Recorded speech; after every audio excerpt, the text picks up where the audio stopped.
have been some great races at Mount Panorama, but have there been any greater than this? I wonder. Where are they? Peter Brock and Larry Perkins, the victors in '84 of the James Hardie 1000.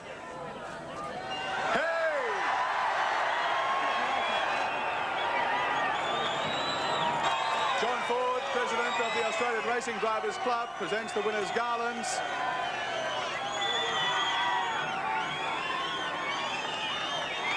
Peter Brock acknowledging the adulation of the huge crowd gathered down here on Pitt Straight. The champagne is traditional, and Brocky's going to give it an extra shake for good measure. Another one for Larry Perkins. Stand by for a shower. And 05 gets a champagne bath, which it fully deserves.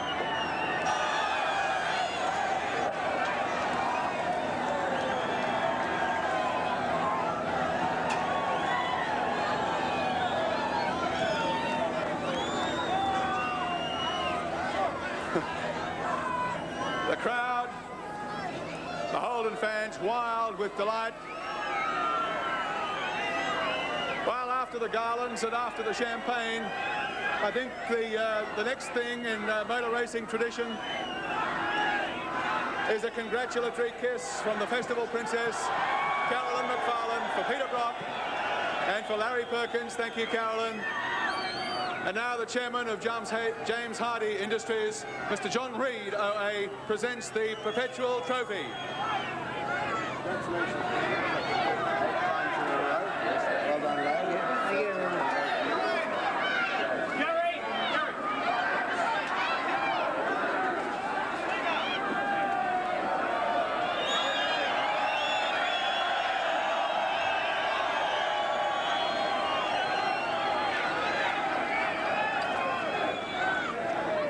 That's the Perpetual James Hardie Trophy. The Australian Minister for Sport, Mr. John Brown, is here to present individual trophies both to Peter Brock and to Larry Perkins. Congratulations, Peter. John, thank you very much. I'm not going to call you Mr. Brock. Wonderful performance, 8 in a row. And to you, Larry. Thank you very much. 3 in a row. Yeah, 8 for you. 3 in a row for Larry. 3 for Larry. Yeah. Congratulations. Peter Brock. Peter. That must have been about the slowest lap and a half, but the most satisfying that you've ever driven at Mount Panorama.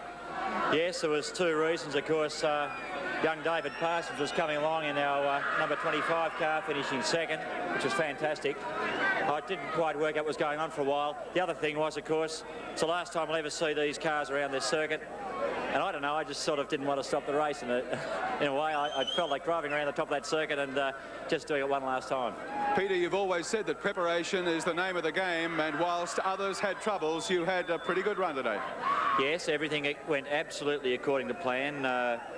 They had a gear shift problem with the other car, which was a preparation problem, but not a major problem, obviously. It was still good enough to finish second. It was a credit to the boys. The car was prepared well. It was, I think Larry and everyone else in the team drove well all weekend, and our pit stops were absolutely first class. We were doing, well, the quickest was 27 seconds, I think, and our slowest was probably only about 30 or 31 seconds. And congratulations to the boys, too, because that demoralises the opposition. The last of the big bangers. It's a great way to go out, Larry Perkins. Yeah, that's for sure. Well, there's the scene at Mount Panorama.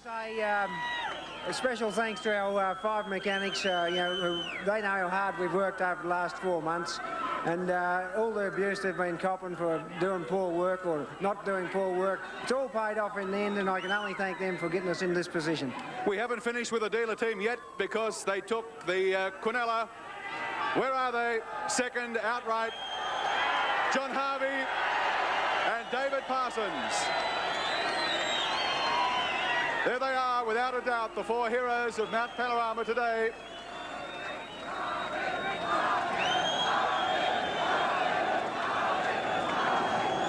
Well, the chant goes on, Harvey, Harvey and Parsons, and we'll take a break and then return for more interview.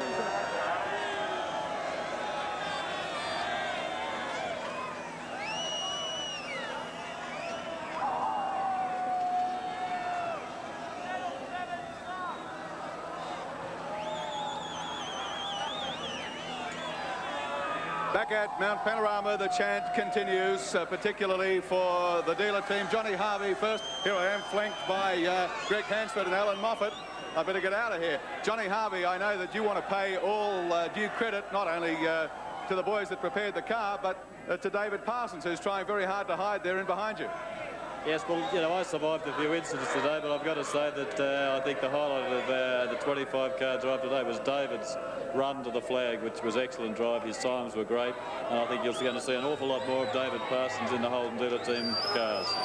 David, you were really flying there to try and overhaul Alan Jones, but it was a bit fortunate he had to make a late pit stop.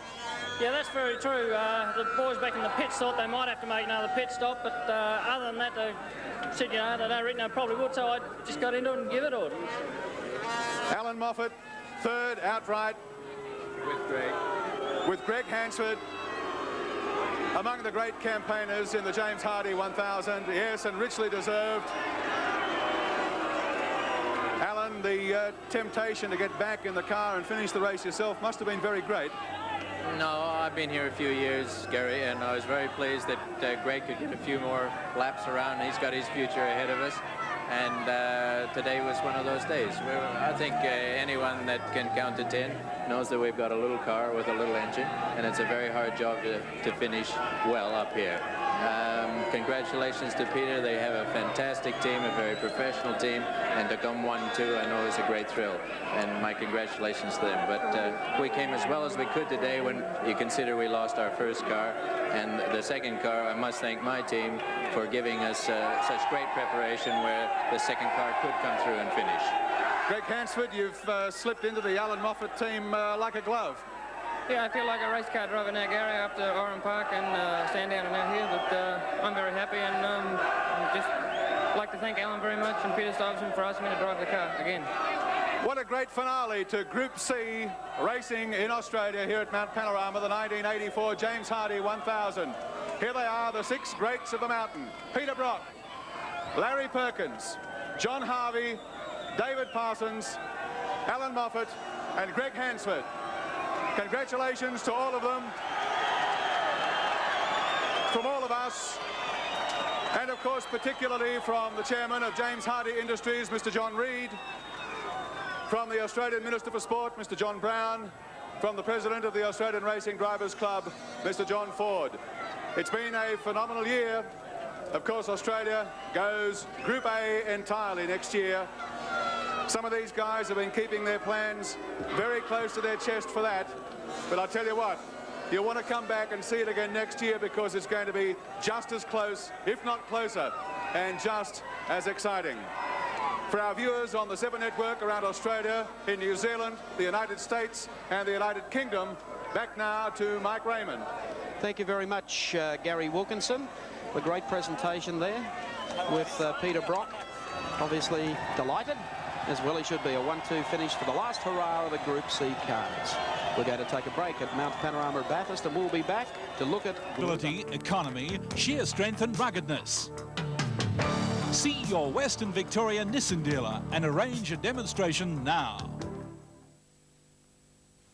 I've done pretty well with my gardening over the years, so I was a little upset when Hortico, a name that I've trusted all my life, came up with these 3 organic plus double action fertilisers. They got all the slow release benefits of organic compounds.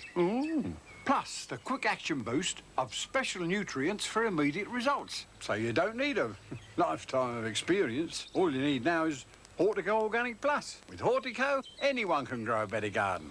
Hardly seems fair. Welcome back to scoring service and see how they all finished in the great race.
the James Hardie Centre. We're about to meet the winners of the Group A category for the 1984 Great Race from Great Britain. Jeff Allen and Armin Hahn, who drove the Rover Vitesse to victory in Group A. Congratulations, gentlemen. The Mayor of Bathurst, Mr. Bruce Bolam, the Chairman of James Hardie Industries, Mr. John Reid, to congratulate you both on a phenomenal drive, and the trophies for victory in Group A. First for Jeff Allen and for Armin Hahn. Come in, step in either side here if you can. A quick word before we close our telecast. It's been a long way to come for you. It's been a very tiring week, I know, to get used to this circuit and the car on this track, but you must be delighted. We're very pleased, very pleased. As you say, it's a long way to come, but it was worth it. The circuit and the hospitality we've been received while we've been here is fantastic. Armin, we're going to see you back here? Yes, I hope so next year for Group A and then winning overall. Yeah.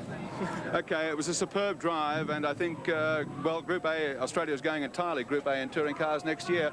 I don't think it's a wrong decision, do you? No, I don't think so. There's plenty of manufacturer support, and I think you'll see some good close racing again next year. Congratulations again. There we are, winners of Group A. We've seen them all now, the top three in Group C, and the winners of Group A here at Mount Panorama for 84, the great race. Our telecast coming to a conclusion, so right now let's go back to Mike Raymond. Thank you, Gary Wilkinson. Well, what a day it's been here at Mount Panorama with all the drama of the accident that occurred at the start of the event this morning that took out Tom Walkingshaw. It took out, of course, Peter Williamson, the restart.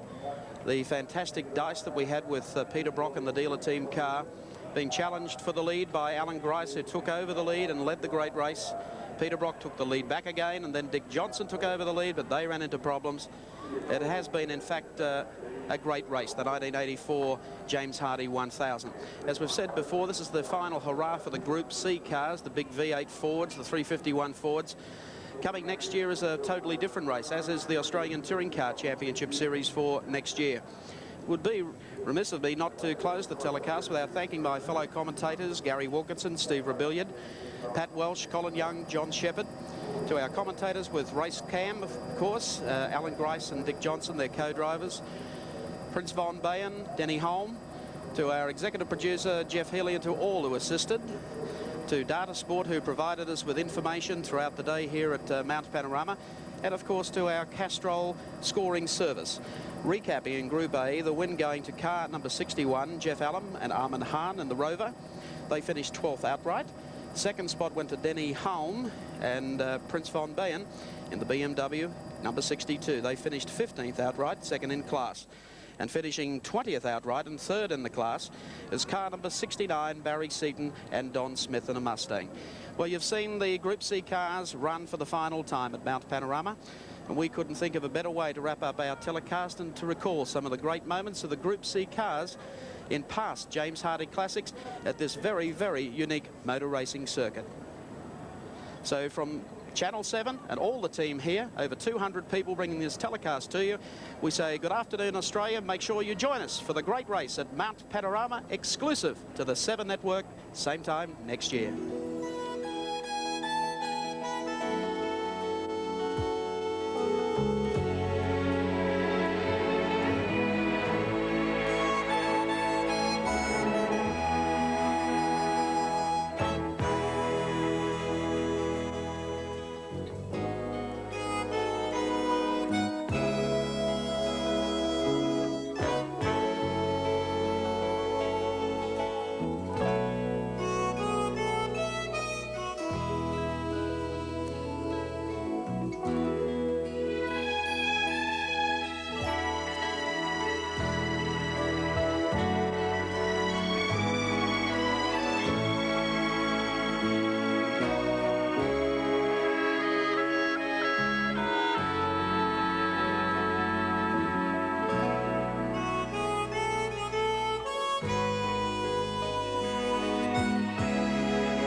Hope you enjoyed our coverage of the James Hardie 1000, another 6 sporting presentation. In a moment, it's Last of the Wild, followed by national news.